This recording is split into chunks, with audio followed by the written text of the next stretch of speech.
We have this discussion of the housing market, so I'd like to review the article by Case and Shiller. We're going to do two things with this case. First, we're going to examine the nature of market participation in straightforward terms. So we're going to let the participants speak for themselves and find out what they were saying about this market into which they were buying. And after we've done that, what we will do is we will investigate why market participants saw themselves in this way. So first we're going to establish the groundwork for how they actually participated. Once we've done that, we'll come back and ask the critical question, why? And then finally, we will try and take away some elements from this in order to see how this concept of narrative might be helpful to us in terms of illuminating issues of management. Okay, so Case and Shiller, is there a housing bubble? Or is there a bubble in the housing market? Published in 2003, data collected in 2002. A very interesting and important article. I'm going to make the case for you at the end why, in fact, this is such an interesting and important article for us to have read. But for the moment, you'll just have to take my word for it. Let's note a couple of things about this market that Case and Shiller are interrogating. First, it should be of some distress, perhaps, to us that they were able to send out the exact same questionnaire in 2002 that they sent out in 1988 to participants in the last bubble. So a mere 14 years between bubbles. And they didn't have to change a single word in their questionnaire. They could send exactly the same thing out, interrogate the same conditions. Second thing we might note about this, 2002, it's important, the timing matters for us here in terms of looking at this case, because 2002 is a traditional mortgage origination market. The market that collapsed in 2007, as we all know, was contaminated with all of this subprime lending that had gone on. That's not the market we're looking at in 2002. The market in 2002 is overwhelmingly still a traditional mortgage origination market, which means you, as a homeowner, had to put up lots of your own cash to move into a house. You had to put up 15, 20, 25% of the equity in order to secure the rest through a mortgage. So we're not looking at the kind of perversions that take place later in this market through subprime lending and so on. We're looking still at traditional patterns of mortgage origination. With that in mind, let's start with this initial premise. According to the article, according to the data that our authors collected, the overwhelming majority of respondents indicated that they saw their house purchase as an investment. Did they not? Yeah. Something like 85 or 90% of respondents saw their purchase of a house as an investment. Very few of them actually were planning to use it as an investment, meaning they were not buying a house then to rent it out and generate returns for capital. Only about 10% less, I think, in some cases. But in terms of how they saw it, in other words, how they saw this use of their money, most of them, almost all people saw it as an investment. Well, if they saw it as an investment, I think it makes sense for us to consider it then as an investment. So let's start by asking, in investment terms, considering it, since the respondents themselves tell us, I see this as an investment, let's ask how they saw it as an investment. So what are the facts that we want to pull out from this that correspond to how our market participants evaluated their purchase in investment terms? Once we've done that, we'll then turn to the sort of other factors about where they got this information from and how they came to these points of view and so on. But let's limit our discussion for the moment simply to this question of evaluating their purchase as an investment. So what we'd like to say, what are some of the characteristics that our participants told us about their purchase in that regard? Yes? Low risk. Low risk.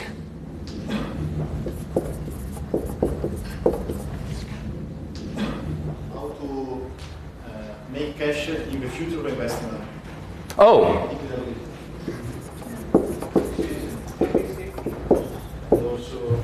Appreciation of the asset, yep. Wait a minute, hang on. It's not just appreciation. We actually have a number. How much did they expect it to appreciate? 13.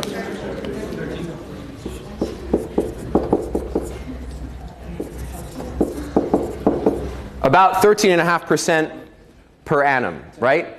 So it's not only they expect that house price to go up, they expect it to go up roughly 13.5% per annum, which means, in other words, over a decade, the asset will triple in value. Okay, so yes, so they're expecting low risk, expected appreciation. Yes? And lower interest rates?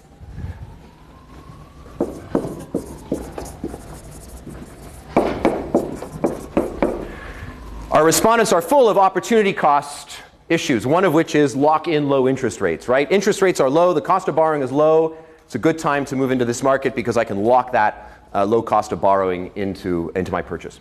Disappointment in stock market? Yes. So what we see is a lot of our respondents are making comparisons between housing as an asset and equities as an asset. And they're evaluating housing as a better place for them to park their money. Tangible investment. Tangibility, that's right. Nice thing about a house is you can buy it and redo the kitchen. If you buy 1,000 shares of Microsoft, you're not redoing anything, right? It's just sitting there for you. So that idea of tangibility, you can actually go and inspect the asset. They use the past to predict the future? Okay, so we have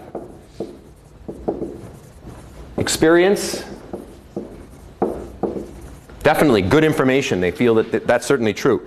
It's a market that I know about, I'm informed about, I actually can bring my own knowledge to bear. So it's not a sense of a market which is characterized by lack of information. Whereas, what is the market that's characterized by that sense of, I just don't know? Stock markets, right? One of the things that we find in our respondents, what's the problem with equities? I don't know anything about it. All I know is I send off a check to whatever mutual fund it is, so that some well-trained, well-educated, money-managing professional can maximize my return potential with it. I don't know anything about it, right? Why should I trust that guy with his education and his 15 years industry experience and knowledge about the markets? I mean, that compared to my ability to go and inspect the house on this street and evaluate how far it is from schools and bus stops, how is that better knowledge? So,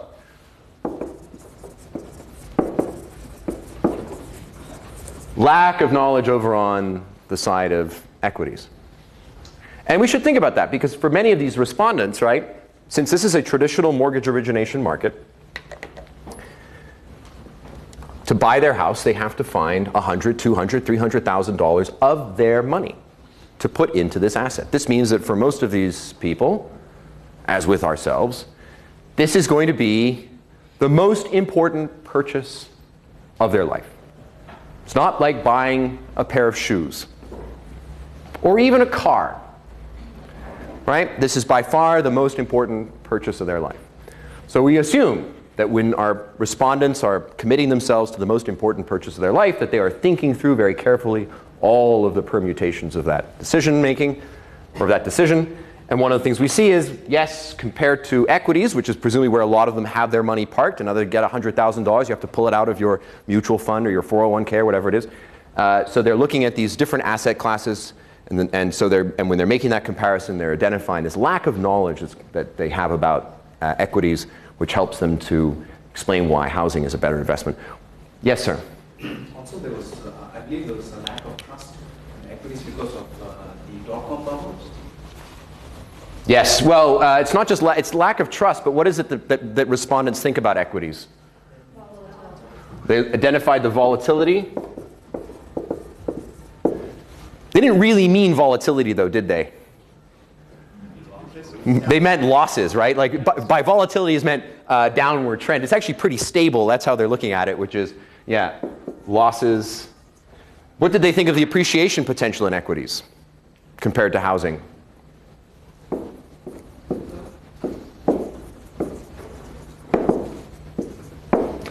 Lower appreciation, right?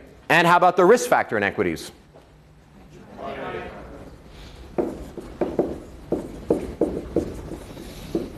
High risk. Sounds like a pretty brutal place, pretty brutal market to be involved in. High risk, you don't know anything, low appreciation potential, significant chance for losses. Why would anyone want to keep their money in that market when you could move it into a house, which has, let's review the advantages. Low risk, good. Strong appreciation potential, it will triple in 10 years.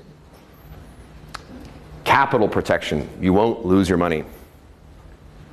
Only an idiot would not take this investment opportunity, would they not?